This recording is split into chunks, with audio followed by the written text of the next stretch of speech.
Okay, so this is our learning target 6. Identify and assign unknowns in a context to independent and dependent variables. So we kind of already have been doing this. If you remember back to the first video we had to assign independent and dependent with our graph, and we were talking about that a little bit. So if we look at this example, Stacy is selling bracelets to help support her favorite cause.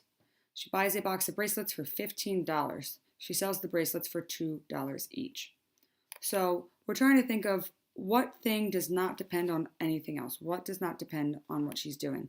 So in this situation, what she is doing, it's the number of bracelets. I had to look just how to spell bracelets because I don't know how to spell bracelets. Bracelets Stacy sells. So this is going to be our independent variable. Our dependent variable is going to be like the money or her profit. So the number, as she sells more bracelets, her profit is going to go up. It's not she gets more money and then she sells bracelets. No, she has to sell bracelets and then the profit goes up.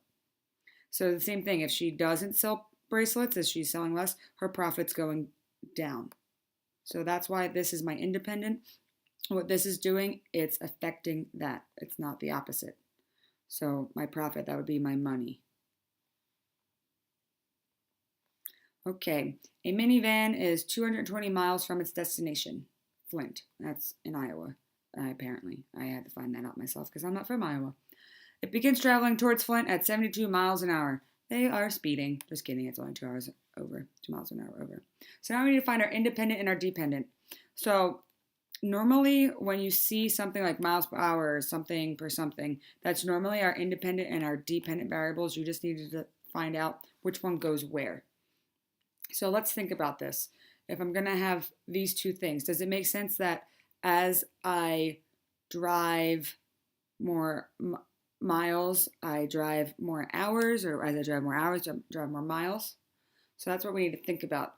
But if you remember from before, I told you that most of the time, pun on words right now, time is normally our independent variable because we can't change it. It just is always happening. It's constant.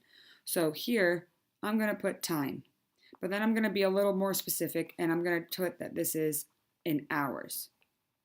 So that means my dependent variable here is going to be my distance traveled.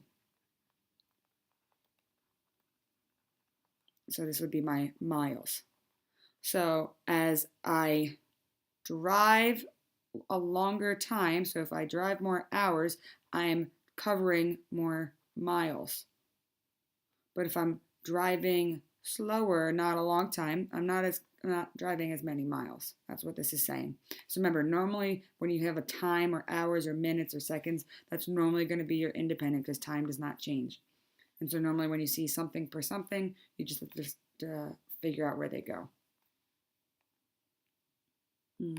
Over here. Okay, Devin is going to the carnival and wants to ride the rides. She has a total of $20 and wants to ride the Ferris wheel and the zip line. Ferris wheel costs $2 and the zip line costs $4.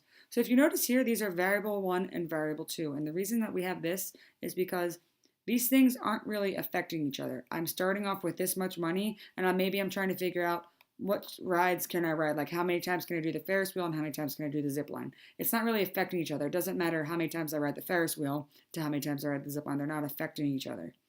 And so they're just variables. They're both variables. They have neither one's independent, neither one's dependent. They have no effect on each other. So all we would do is we would put that here. So this would maybe be the number of times to ride the zip line.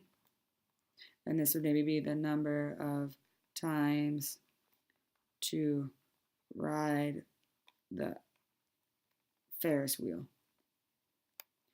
And so in this case, these have no effect on each other. Before class, write a real-world context with 2 unknown variables. For this example, please make sure there is an independent and a dependent. So don't do like this example. So you don't want something like this. We want an independent and a dependent. Be ready to share your contacts with your partner in class. So this is you're writing a context problem, so you're going to write something like this, a minivan is this, or Stacy's selling this, and you are going to try to identify your own variables in this.